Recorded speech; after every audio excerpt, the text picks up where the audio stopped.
नमस्कार, आप देख रहे हैं एटीएन लाइव और मैं हूं चंदन। हम पहुंचे हुए हैं बड़हरिया विधानसभा क्षेत्र में और हमारे साथ आज खास मेहमान के तौर पे मौजूद हैं महागठबंधन उम्मीदवार बच्चा पांडे के भाई बीजेपी एमएलसी टुन्ना जी पांडे। हालांकि आप चौंक रहे होंगे कि महागठबंधन के उम्मीदवार हैं बच्चा पांडे और हम बीजेपी एमएलसी टुन्ना पांडे जी की बात कर रहे हैं। जी हाँ, आज भी ये बीजेपी में बने हुए हैं, भले ही इनके भाई महागठबंधन के उम्मीदवार हैं, आरजेडी के तौर पे बड़हरिया विधानसभा क्षेत्र से चुनाव लड़ रहे हैं।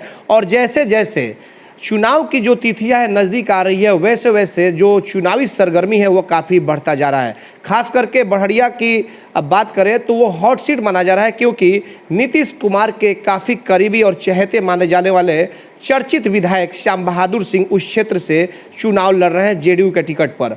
और इन तमाम चीज़ों को लेकर के इस बार कई तरह के बयान भी आ रहे हैं, लेकिन बच्चा पांडे भी कोई कोर कसर नहीं छोड़ना चाहते हैं, क्योंकि तेजस्वी की सरकार बनानी है। और इसको लेकर के हमारे साथ टुन्ना जी पांडे मौजूद है। टुन्ना जी, अब बहुत कम समय बच चुका है चुनाव के, क्या कुछ स्थितियां क्षेत्र में अब चल रही है?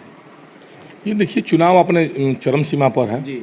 और हर जगह महागठबंधन के उम्मीदवार के प्रति लोगों की मतलब झुकाव बढ़ते जा रहा दिन पर दिन, और तेजस्वी जी के प्रति सारे लोगों को झुकाव बढ़ रहा है कि युवा मुख्यमंत्री बिहार में बने जी। तो क्या लग रहा है कि जैसे कि लोग थोड़ा सा ये समझ नहीं पा रहे हैं कि आपके भाई साहब जो हैं वो आरजेडी के टिकट पे चुनाव लड़ रहे हैं और आप बीजेपी में हैं, अभी भी बीजेपी एमएलसी हैं, और उसके बावजूद आप अपने भाई साहब को मदद कर रहे हैं एनडीए के खिलाफ में। देखिए, हम बिहार की जनता की मदद कर रहे हैं और सिवान की जनता की मदद कर रहे हैं, उसमें हमारे भाई भी हैं, उनकी मदद कर रहे हैं। बिहार में कहीं विकास हुआ नहीं है, सो आप देख रहे हैं। और माननीय मुख्यमंत्री महोदय स्वयं साकार लिए हैं, वो कह रहे हैं कि हमने बड़ा इंडस्ट्रीज लगाने की कोशिश की लेकिन इंडस्ट्रीज नहीं लगा पाए। तो जो अपने आप वो हाथ उठा लिए, जब इंडस्ट्री जो लगा नहीं पाए, शिक्षा के लिए विद्यालय उन्होंने खोल नहीं पाया, हॉस्पिटल अच्छी उन्होंने खोल नहीं पाए, तो अब बिहार में उनका रहने का उचित क्या बनता है? जनता ये बात समझ चुकी है। तो मुख्यमंत्री जी अपने आप साकार चुके हैं, उसमें कहने की ज़रूरत नहीं है। और जनता शिक्षित है, अब जितने युवा वर्ग के लोग हैं वो समझ गए हैं कि ये आदमी हाथ उठा लिए, कह रहे कि हम इंडस्ट्री नहीं लगा पाए, तो अब करिएगा क्या? सिर्फ पौधा रोपिए, जितना पौधा रोपे हैं मुख्यमंत्री जी, उसमें से 100 को पौधा वो दिखा दे घूम करके, कितने करोड़ उन्होंने रुपया उसमें खर्च किया। वो रुपया किसी इंडस्ट्रीज में खर्च हुआ रहता, किसी इंडस्ट्रीज में खर्च हुआ, बच्चे लड़के उसमें काम करते, किसी शिक्षण संस्थान में खर्च किया गया रहता। तो मुख्यमंत्री जी को विकास से अब कोई मतलब है नहीं, जनता उब चुकी है। अच्छा, क्या हो रहा है इस बार के चुनाव में? जैसे कि पिछले बार भी आपके भाई साहब चुनाव लड़े थे बच्चा जी, लेकिन उस समय सिंबल किसी और का था। इस समय सिंबल चेंज हो चुका है, चेहरा वही है। तो श्याम बहादुर को कहा जाता है कि नीतीश कुमार के काफ़ी करीबी हैं, और ऐसे में यह माना जा रहा है कि सरकार भी उनकी है, तो आने वाला जो चुनाव होगा कहीं ना कहीं उनको सरकार मदद भी कर सकती है। और इसमें आप कैसे निपटेंगे फिर से श्याम बहादुर को? देखिए, उस सरकारी तंत्र के हो सकता है दुरुपयोग करने की कोशिश करे, लेकिन उसे जनता बहुत जागरूक है, वैसा हो नहीं पाएगा। और पिछले बार चुनाव कहाँ जीते थे? वो आरजेडी का वोट था जिसके चलते जीते वो। नहीं तो आरजेडी अगर पिछले बार उनको नहीं सपोर्ट किया रहता तो पिछले बार उड़िया गए रहते, अपने आप का अनुभव पता लगा लें वो। तो इसीलिए उनको तो आरजेडी के वोट से पिछले बार वो जीते थे, वो अपने चुनाव कहाँ जीते थे? नीतीश कुमार कौन चुनाव जीत सकते हैं भाई? जो अपने चुनाव लड़ने के लिए उनका पैर काँपता है। हमने आपके मीडिया के मार्फत से कई बार उनसे आग्रह कर चुका, उनको कई बार चैलेंज कर चुका, कई बार कह चुका हिम्मत है मुख्यमंत्री जी आप चुनाव लड़िए। वो चुनाव लड़बे नहीं करते, उनको डर है कि जनता उनको नकार देगी, उनका सारा पोल खुल जाएगा। तो इसीलिए अब नीतीश कुमार के विषय में क्या जानने की बात है? वो बूढ़े हो चुके, उनके बस का चुनाव नहीं रहा, तो चुनाव थोड़ी ना। श्याम बहादुर जी लगातार कई तरह के विवादित भी बयान दे रहे हैं। उन्होंने कहा कि पिछले बार टुन्ना जी पांडे ने कहा था कि श्याम बहादुर सिंह को वही वोट देगा व्यक्ति जो गाय मांस क्या कई तरह की बातें जो खाने वाला हो। तो क्या लग रहा है कि इस तरह की बात अचानक चुनाव आते आते होने लग रही है और श्याम बहादुर जी जो एक सम्मानित विधायक हैं उनके द्वारा इस तरह की बातें कही जा रही है? देखिए, उनकी हमेशा रहती है दंगा भड़काने की, हमेशा राजनीति में पाटने की, और बुजुर्ग आदमी हो गए हैं, उनके विषय में ज़्यादा कहना हमारे लिए उचित नहीं होगा। जब उनका आका हमारा कुछ नहीं बिगाड़ सकता है, जब उनके आका को हम डेली चैलेंज देते हैं, उनका आका हमारे प्रति चुनाव नहीं लड़ सकता है। हमारा आका चुनाव लड़ रहे हैं, देख लीजिए महागठबंधन के आका चुनाव लड़ रहे हैं, उनका आका चुनाव नहीं लड़ रहे हैं, वो पिछले डोर से आने के फेर में हैं। वो जानते हैं कि चुनाव लड़ेंगे तो जमानत जब्त हो जाएगा। तो उनकी आका की दयनीय स्थिति है, तो ये झूठों ने बोल रहे हैं और बुजुर्ग आदमी हो गए हैं। अब जो बोलना है बोलें, अब इनको बोलना ही तो है, और कुछ इनके पास तो रह नहीं गया है। अब इनके पास बचेगा क्या? जनता तो इनको खुद वहाँ से किस मूड में है ये भी महसूस कर रहे हैं, किस तरह उनको खेद रही है ये भी महसूस कर रहे हैं। तब इनके विषय में हमको नहीं लगना चाहिए बुजुर्ग आदमी। क्या आपको लग रहा है कि लगातार श्याम बहादुर जी जिस चीज़ को लेकर के सुर्खियों में छाए रहते हैं और सरकार जो है आज तक नीतीश बाबू आज तक कार्रवाई नहीं की, अगर आम एक छोटा सा व्यक्ति अगर एक थोड़ा सा ड्रिंक लेकर के सड़क पे पाया जाता है तो उसको अंदर भेज दिया जाता है, और श्याम बहादुर जी एकदम खुलेआम मंच पे एकदम ऑर्केस्ट्रा में कहिए या फिर जो भी, तो लोग कहते हैं कि शराब के नशे में, हालांकि पूरे क्षेत्र की जनता भी जानती है, क्यों नहीं कुछ कार्रवाई हो पाती है, समझ में नहीं आता है आखिर। जी देखिए, ये तो नीतीश कुमार जी को सोचना चाहिए। हम तो हर बार कहें कि उनका जांच करा कर आप देख लीजिए। ये नीतीश कुमार जी जब अपने हमेशा टोन रहते हैं, किस नशा में रहते हैं सो आपको पता है, कितने अहंकार में रहते हैं, विधायक को फ्री छोड़े हुए हैं, तो नीतीश कुमार को इसका जवाब देना चाहिए कि ऐसा क्यों होता है। जनता वो तो उनको नकार चुकी है, उनके विधायक साहब को भी नकार चुकी है। अभी अनाप शनाप बोल अपने आप गच भी रहे हैं, हम बड़रिया के विकास नहीं किए हैं तो ही नहीं किए हैं, तो हऊ नहीं किए हैं, पीते हैं तो ही करते हैं। इतने सकारने के बाद भी नीतीश कुमार कार्रवाई नहीं कर रहे हैं, तो ये तो जनता देख रही है ना। और रह गया कि नीतीश कुमार हमेशा जात पात में बांटे हुए हैं, लेकिन वहाँ के जितना युवा वर्ग हैं, चाहे किसी धर्म जात मजहब के हों, उनके वर्ग के हों, उनके वर्ग के हों, सब लोग को रोजगार चाहिए, शिक्षा चाहिए, स्वास्थ्य चाहिए। अब सारे लोग बूझ गए हैं कि नाचने गाने से काम नहीं चलेगा, तो अब तो सब उनको नकार, नीतीश कुमार को लोग नकार दिया। क्या लग रहा है कि इस बार फिर ऐसे लोगों को लोग तरजीह देंगे? बिल्कुल नहीं। हम तो अभी कह रहे हैं ना कि उनके वर्ग के हों या हमारे वर्ग के या आपके वर्ग के, सीवान की जनता महागठबंधन के प्रति एकदम निगाह लगाए हुई है कि महागठबंधन को जीता है। नीतीश कुमार को किसी तरह से इतना दूर फेंक दें कि फिर वो भविष्य में नीतीश कुमार कोई बनने की कोशिश न करें और न नीतीश कुमार बिहार में आ सके कभी। इतने दूर जनता फेंकने के मूड बना चुकी है बिहार की, आप जान जाइए। अच्छा टूना जी, एक चीज़ और देखा जा रहा है कि जहाँ जहाँ जेडीयू लड़ रही है वहाँ वहाँ एलजेपी है, और कई जगहों पे देखा जा रहा है कि जहाँ लोजपा के कार्यकर्ता हैं वहाँ नारा लग रहा है लोजपा भाजपा जिंदाबाद, नरेंद्र मोदी जिंदाबाद। तो आपको क्या लग रहा है कि कहीं ना कहीं ये लोग आकर के और जेडीयू की जो सीट है उसको लूज करने में लगे हैं और उसका सीधा फायदा आपको मिल सकता है? देखिए, जदयू भी उसमें कहाँ पीछे है।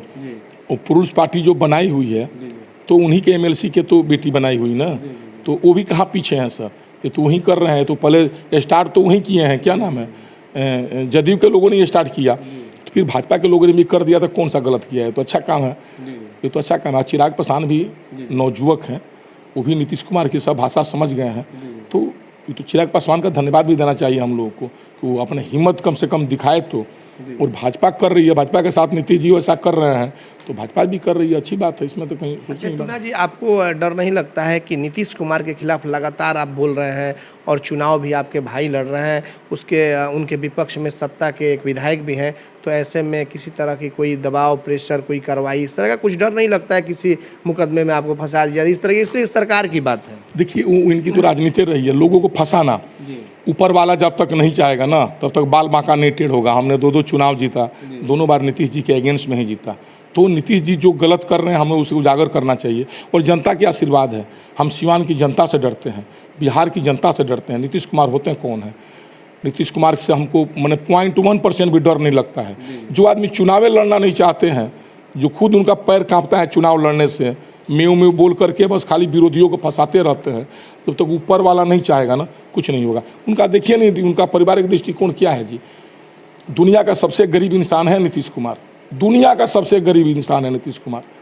लालू जी का परिवार देखिए आप, जो अपने औलाद के प्रति, अपने परिवार के प्रति, जो अपनी पत्नी के प्रति, अपने घर के प्रति जो समर्पित नहीं हो, आपके प्रति क्या समर्पित होगा? हम मीडिया में ही एक दिन देख रहे थे, लोग खूब लिख रहे थे कि भाइयों आप अपने बाल बच्चे को संभाल कर रखिए, आप अपने बाल बच्चे पर ध्यान खुद दीजिए क्योंकि सत्ता बे औलादों के हाथ में है।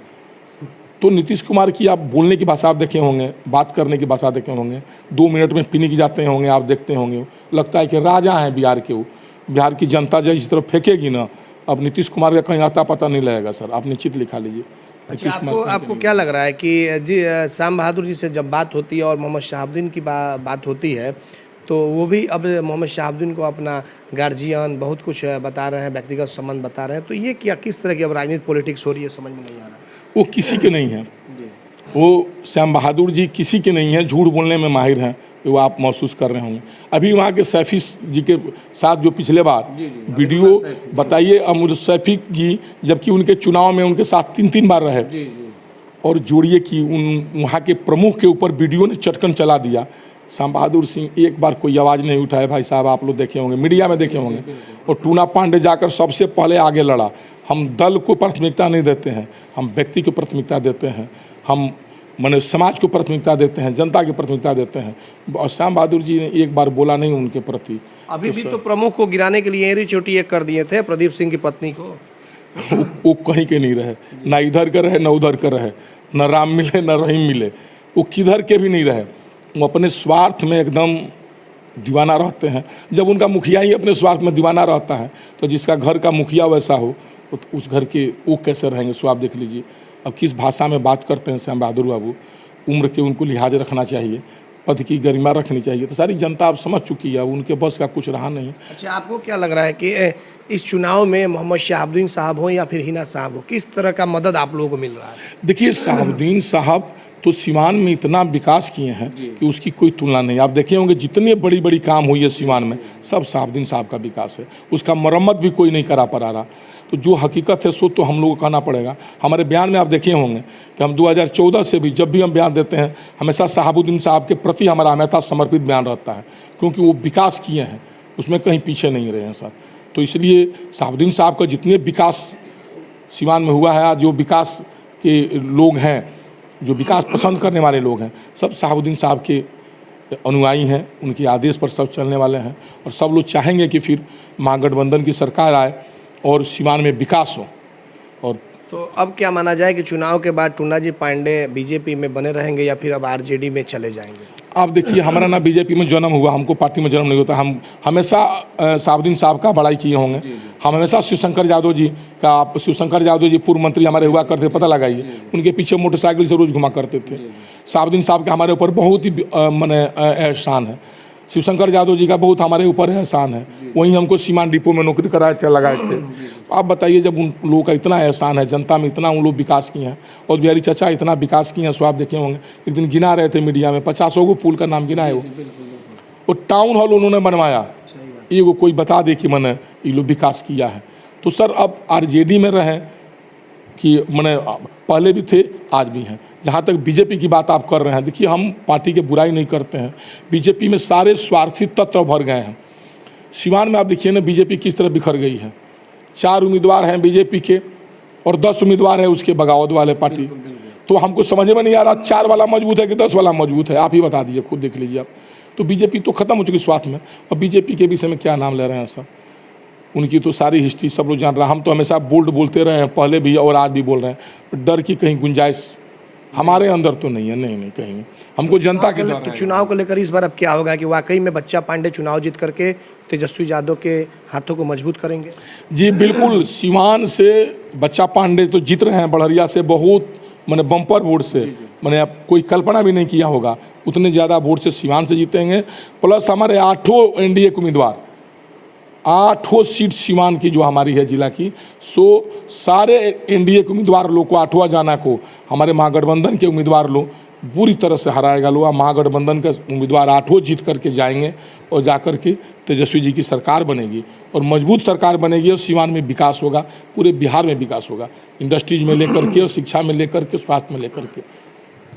तो बिल्कुल आपने देखा कि ये थे टूनाजी पांडे एमएलसी, और जिस तरीके से इन्होंने कहा कि मोहम्मद शहाबुद्दीन को लेकर भी इन्होंने कहा कि काफ़ी उनका हमारे पे एहसान रहा है। कई तरह की बातों को इन्होंने खोल कर रख दिया। सबसे बड़ी बात यह है कि जिस तरीके से खुल करके बिना डरे हुए और अपनी बातों को रखते हैं, जाहिर तौर पे इस तरह के जमीनी नेता की आज के समय में ज़रूरत भी है कि बेबाक तरीक़ों से अपनी बातों को रखना है, चाहे वो दल में भी रहे और दल के लोग भी अगर गलती करते हैं तो बिल्कुल सामने ही अपनी बातों को रख देते हैं। लेकिन जिस तरीके से अब वहाँ की जो लड़ाई, इनके बच्चा पांडे जो भाई हैं वो सीधी टक्कर अब दे रहे हैं श्याम बहादुर सिंह को, तो ऐसे में कई और भी लोग हैं वहाँ पे उम्मीदवार के तौर पे, रालोसपा है, फिर लोजपा है, निर्दलीय लोग हैं। देखना यह होगा कि बड़हरिया विधानसभा क्षेत्र की जनता इस बार किसे अपना विधायक चुन करके बिहार के विधानसभा में भेजने का काम करती है, यह तो आने वाला वक्त ही बताएगा। हमारे सहयोगी नजर आलम के साथ चंदन कुमार, ATN लाइव, बड़हरिया, सिवान।